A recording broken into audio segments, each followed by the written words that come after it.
Hi, this is the Love Your Life Show with Susie Pettit, Certified Life and Wellness Coach. Join Susie as she helps you with your wellness and mindset so you can live a life you love. Let's go, Warriors! Warrior, hello, and thank you for clicking play today. I get so excited hearing from any of you. It's like, oh, I listened to your latest episode, or ooh, that, like, you matter to me. And I deeply honor the time we get to spend together on these podcasts. I put a lot of time into thinking about what you're thinking about, what's bothering you, what's up for you, how can I support you? And it does matter to me. So how are you doing today? Feel free to shout the answer out. Okay, what are you feeling? Today, I'm feeling calm and productive. That feels so good. Those are two of my favorite emotions. Oh, and I'm also feeling grateful. There's another favorite emotion of mine.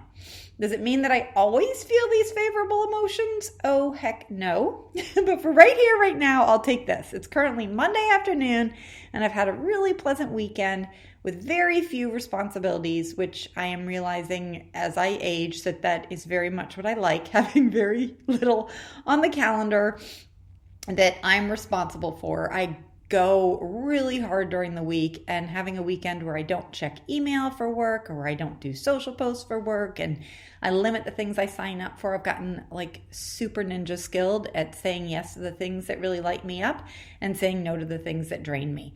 And those kind of weekends leave me feeling refreshed and ready for the week. And so, yay, here I am. Add to that, today I am trying something a little different on the podcast. So my writing and editing of this episode went quite quickly, which is why I think I'm feeling the feeling of content and productive too. So yay, let me let you in on what I am trying.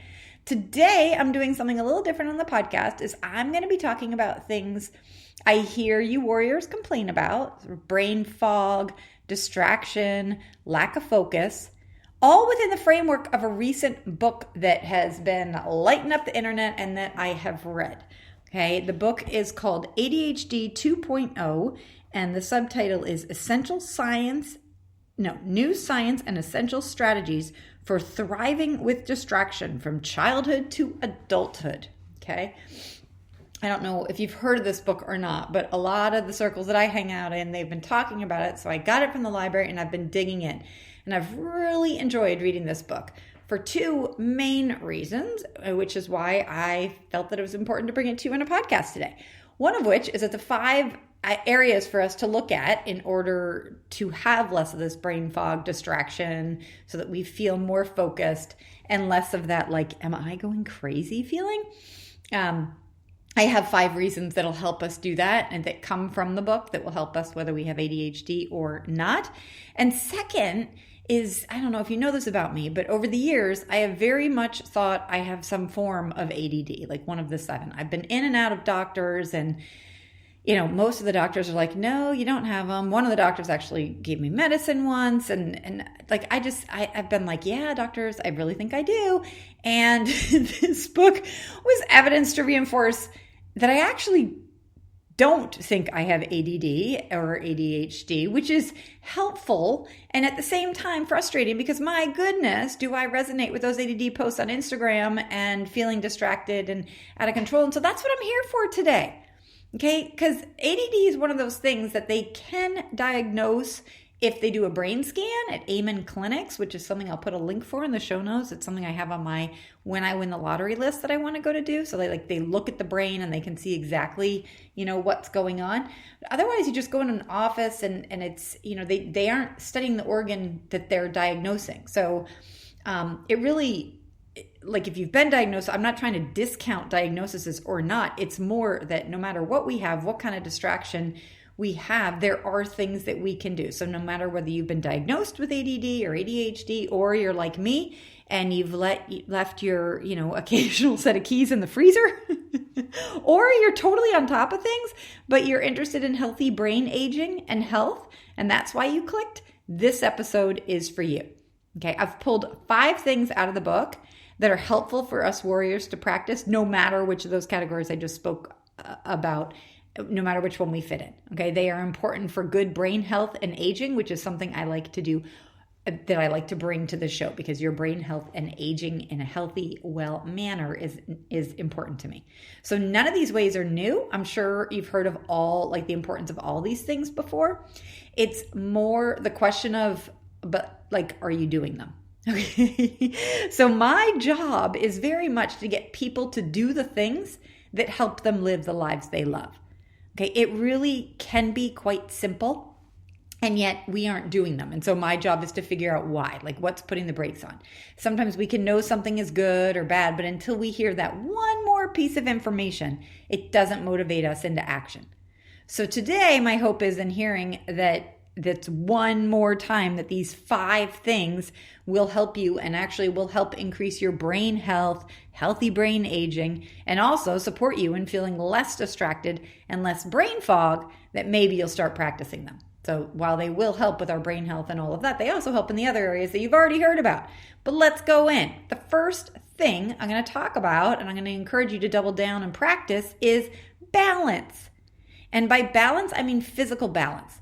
Like, can you balance on one foot versus balance of life and work, or, some of the other ways that we think of balancing, like eating healthy foods and not so healthy foods. Today, we're talking about the importance of physical balance. Okay. I remember first hearing of the importance of practicing and working on our balance probably over a decade ago from Dr. Christiane Northrup.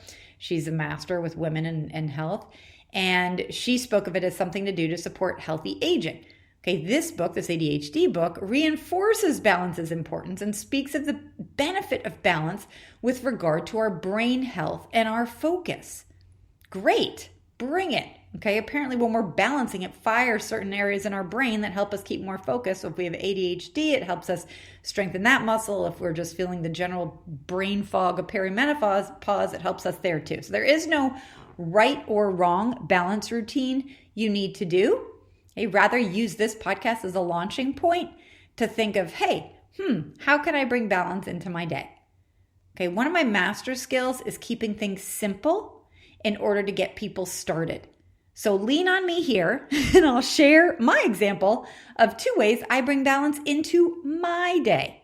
Okay, a powerful habit-forming tool is pairing, which simply means pairing a new behavior, in this case balance, with something you already do every day. Okay, so think of something you already do and see how you can add balance in. We do not need to get dramatic and hire a balance coach or get any special equipment. No, you have everything you need, so start small. And what I started doing a while ago, when I heard Dr. Christiane Northrup speak, she gave this example, is she said that every day when you're in the shower, to squat when you're soaping up.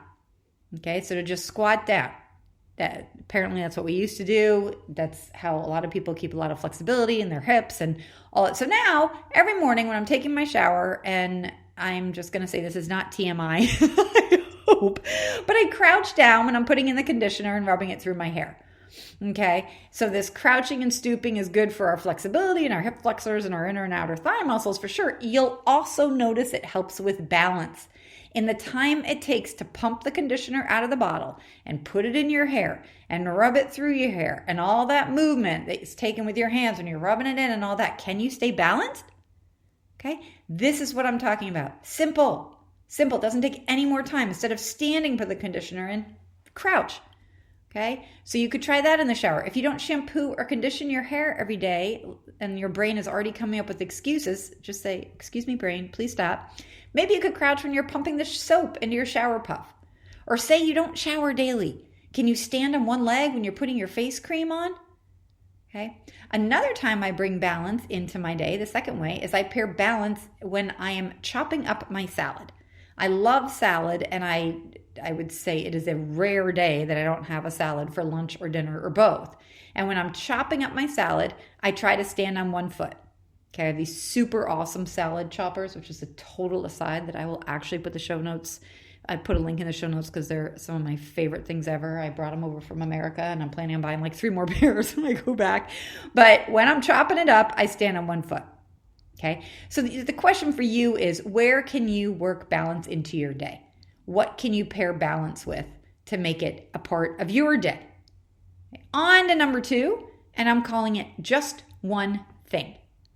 Okay, I don't know about you, but I do not like that feeling I get when I'm trying to do too many things at once and the distraction that accompanies it. I don't like feeling that at all. Okay, being distracted or having split focus is what creates my brain fog, like a feeling of brain fog or confusion.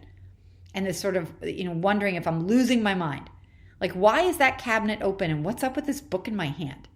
Please tell me I'm not the only one who does this, that I look down at something I've carried or shoved under my arm and I'm like, who put that there?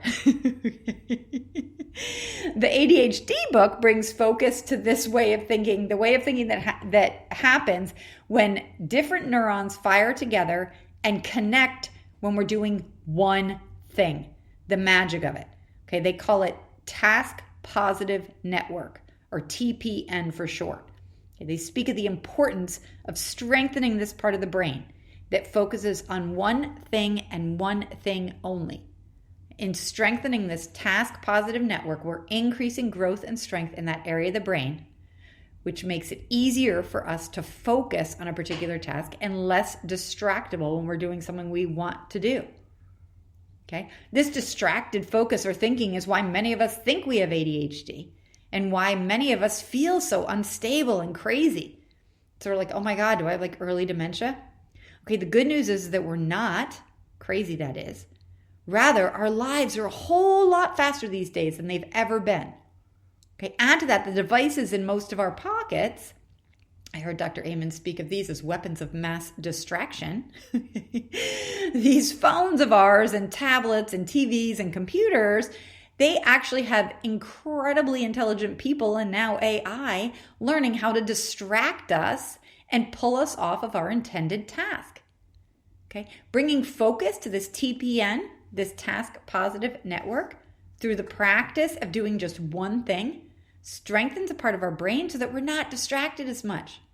Whether we've been diagnosed with ADHD or we're experiencing understandable responses to a distracting and overwhelming world.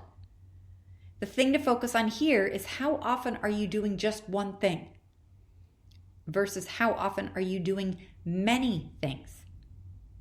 And where can you practice at least once in your day to do just one thing? Okay, for many of us high achieving warriors, you're probably rolling your eyes at me right now. But stick with me because research shows that we're actually more efficient when we do this. And I have tried it over the last decade and it works. So when we do one thing at a time, when we move through our days efficiently, when we do one thing at a time, we move through our days more efficiently and we feel calmer.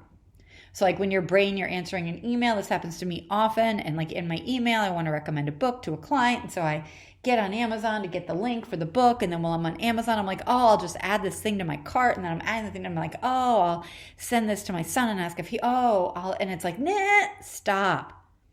Go back and do that one thing. It actually isn't faster when you go down that rabbit hole. Okay, so knowing that when we do this one thing at a time, we are more efficient and we feel calmer. That really speaks to me. I like calm. I don't like the frenzied feeling that I get when I'm doing dishes, answering math homework questions, giving my spouse directions to a new store he wants to go to, and thinking of the food item I have to add on the shopping list. That's not calm. Okay? That's crazy, just out of my head. So rather, what research shows us is if we can focus on one thing at a time, this task positive network, that is beneficial to us and our brain. Okay, realizing you won't be able to do this at every moment. But again, you know me, if you've been listening for any amount of time, and any 1% change is great. So when you can, practice it. Maybe it's tonight when you're doing the dishes. Do the dishes. Keep your brain on the dishes. Your mind wanders to the shopping list. Bring it back to the dishes. What does the water feel like on your hands? What does the soap? What does the dish feel like? What do you like about those dishes? Bring it to the dishes. Someone asks you for math homework help. You say, sure, as soon as I'm done with the dishes. You bring your brain back to the dishes. Your husband asks you for directions. You say, hey, I'm doing the dishes. I'll help you in 2 minutes. Back, back, back. Okay? Whatever you're doing, practice being all in and doing that. Trying to keep a singular focus to one task at hand. Start with once a day. Okay? Maybe for you, it's I'm going to read a chapter of my book. And you go all in and reading the chapter. Your brain will wander. Bring it back to the book. Your kid or your spouse might interrupt. Boundaries, people. Okay? Say, hey, I'm reading this chapter now. I'll come in there when I'm done. That's a lot of what creates this distracted feeling, is thinking that other people's problems are more urgent than what you're doing. Okay?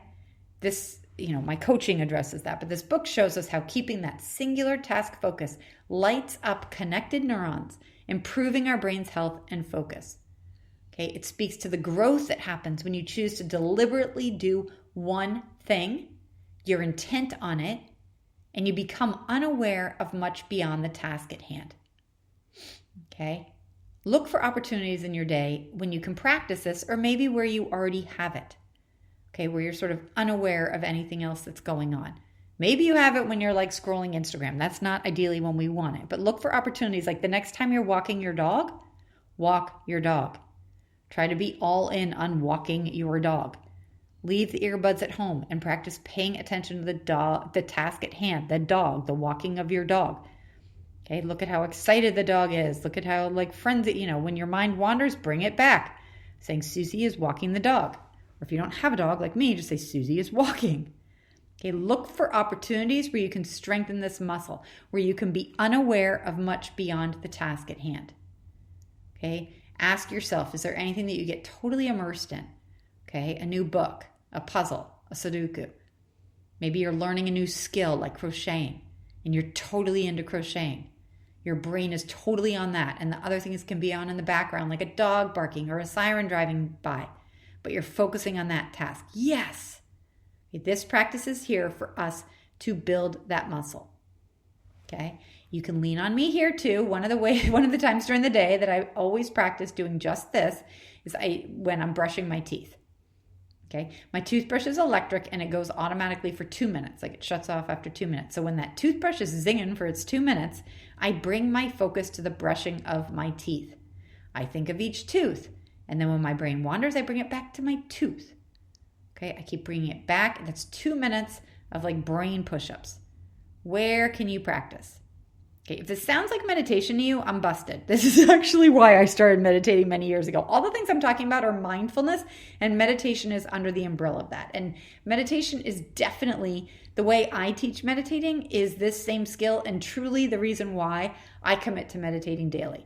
I have noticed a direct correlation between my ability to focus and my daily meditation practice.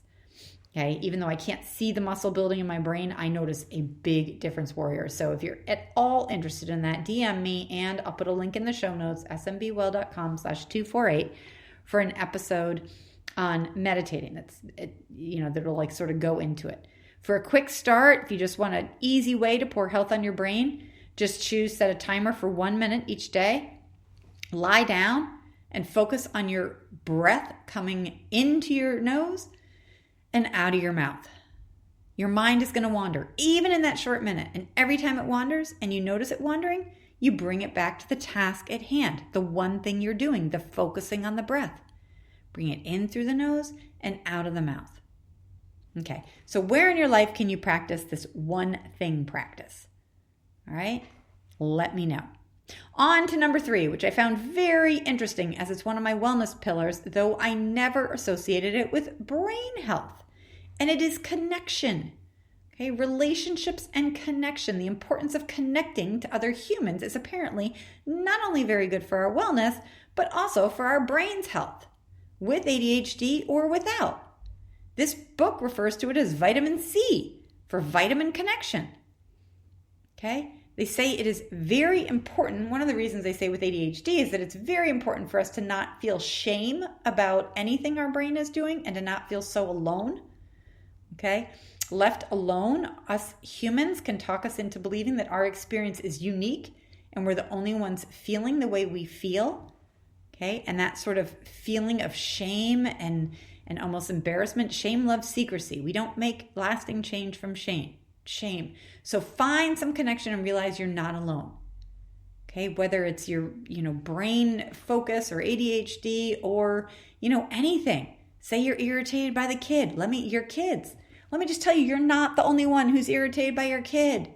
Or you're annoyed by your husband. You're not the only one annoyed by your husband. Or you impulsively shop online. You're not the only, or you eat all the food in the pantry. You name it, you're not alone. Okay, I am the first one to tell you, I'm always the first one to tell you how special you are. but that does not mean your experience is unique. Okay? This actually has a term. It's called the special case syndrome. Did you know there was such a thing? I learned about it when I was going through my divorce. My coach told me about it, and she's like, I think you think that you are the only one going through this. And there's this term called the special case syndrome where we think our experience is different than what anyone else is feeling. So we make it bigger. We catastrophize it in our brain. Unhelpful. Okay, you are not the only one feeling or doing what you're doing. I promise you, I've coached thousands of women and I know firsthand this isn't true. So reach out, get connected, shame, love, secrecy, bust out and reach out, be vulnerable. Okay, this book writes about how loneliness is hugely unhelpful for aging or our brain health, which, to be frank, stresses the heck out of me because here I am on the other side of the world. And as many of you know, I'm on my friendship quest.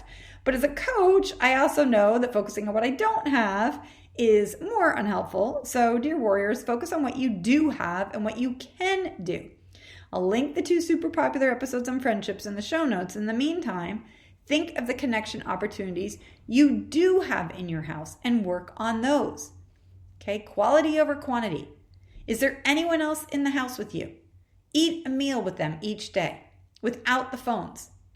Okay, you can kill 2 birds with 1 stone here. Use your just do one thing practice. And your one thing is to eat dinner with the person in your house and connect with them. Share something of yourself that feels connecting. If you're living alone, as I was for many years, where can you find connection? Okay, one of my favorite places where I feel connected and emotionally seen is in my midlife membership group. smbwell.com/membership. I feel connected in there even though we're not sitting in the same room or eating dinner together. But it's awesome to know that every Monday at 7 p.m. Eastern, we gather and we share and we get vulnerable and we support and we basically just pour love on each other. That feels really freaking good. Okay. This book gave some more simple examples if you're not in the membership and if you don't have family around. One thing they said is make it a point to stop at your local coffee shop, make eye contact, learn the barista's name, maybe even gasp, sit near someone and start a conversation. Okay. Pause to feel connected and not so alone after you do that. If your brain is like, it's just the barista, tell your brain to pipe down. Research shows that connection and that eye contact is helpful for our brain health. Okay. You could do it at the local library.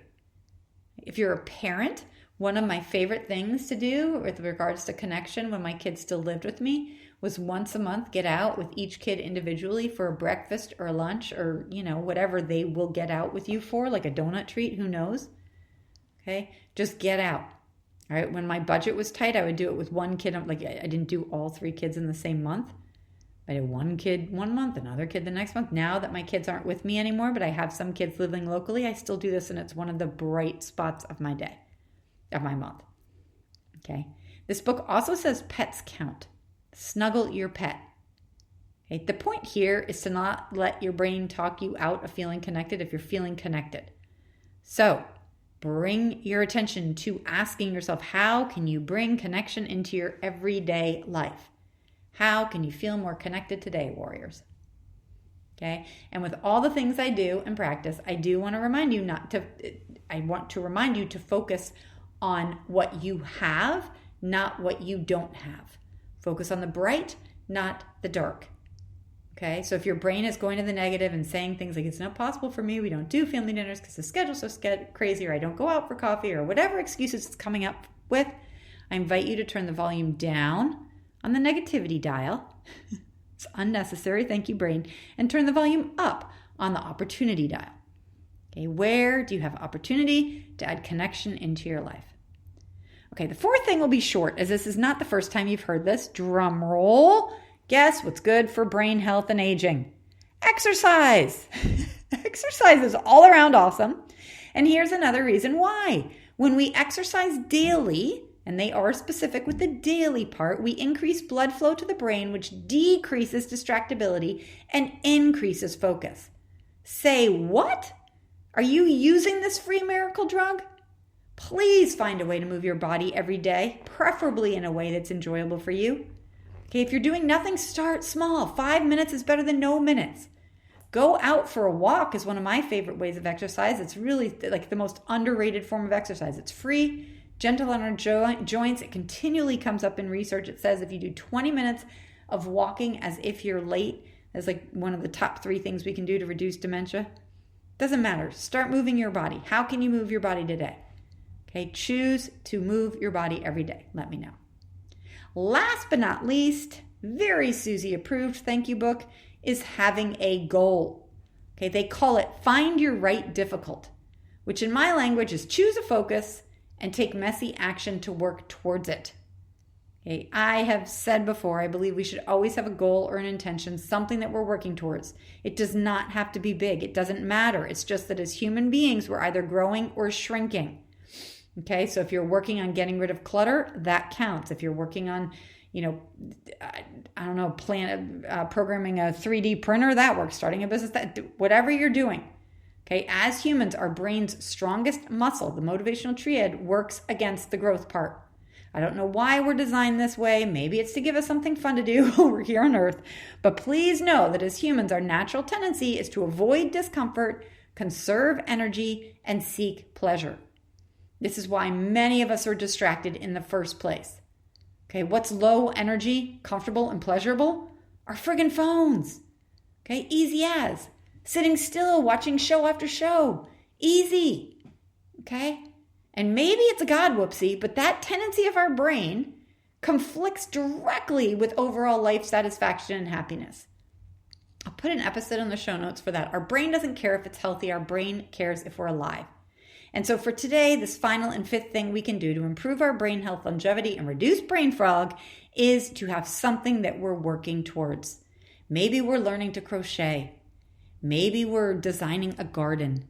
Maybe we're reading a nonfiction book each month. Maybe we're starting a business. Maybe we're learning to program a 3D printer. As I said, it doesn't freaking matter. Don't get all judgy on yourself. Choose something and go. Okay, they have some questions in this book that are helpful to support you, whether you have ADHD or not, in finding your quote-unquote right difficult that I'll put in the show notes at smbwell.com/248, as there's something I took the time to answer and were helpful for me. Okay? This is great. As the book says, we want it to be the right level of difficult. So while you're listening to this, if you're driving or exercising and can't get to those show notes right away, let your brain wander to an area of your life where you feel a bit, ugh. Okay, maybe it's relationship, maybe, I don't know where it is, but bingo, that's where you can set a goal.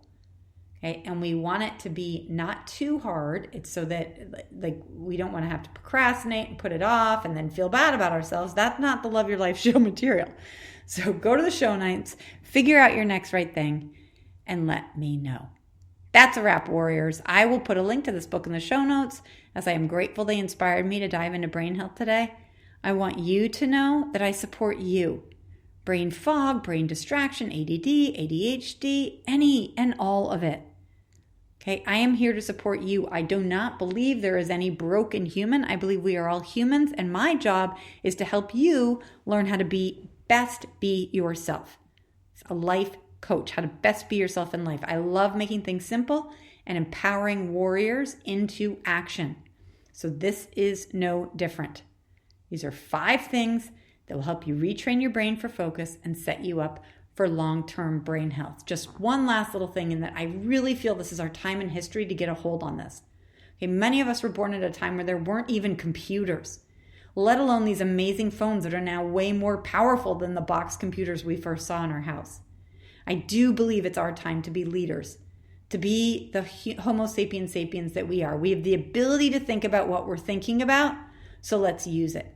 Let's think about what we're thinking about. Let's build that thinking muscle instead of letting our lower brain run the show.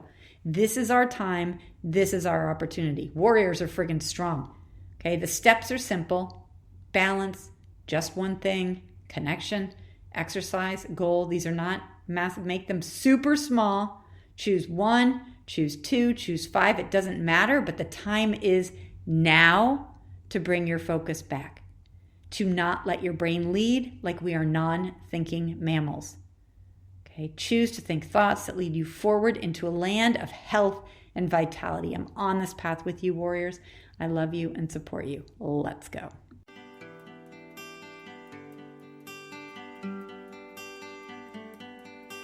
Thank you for listening to the Love Your Life show. If you want to hear more from Susie and support the show, be sure to subscribe to this podcast on iTunes. Also, leave a review and share this podcast with friends and family. Go get 'em, Warriors.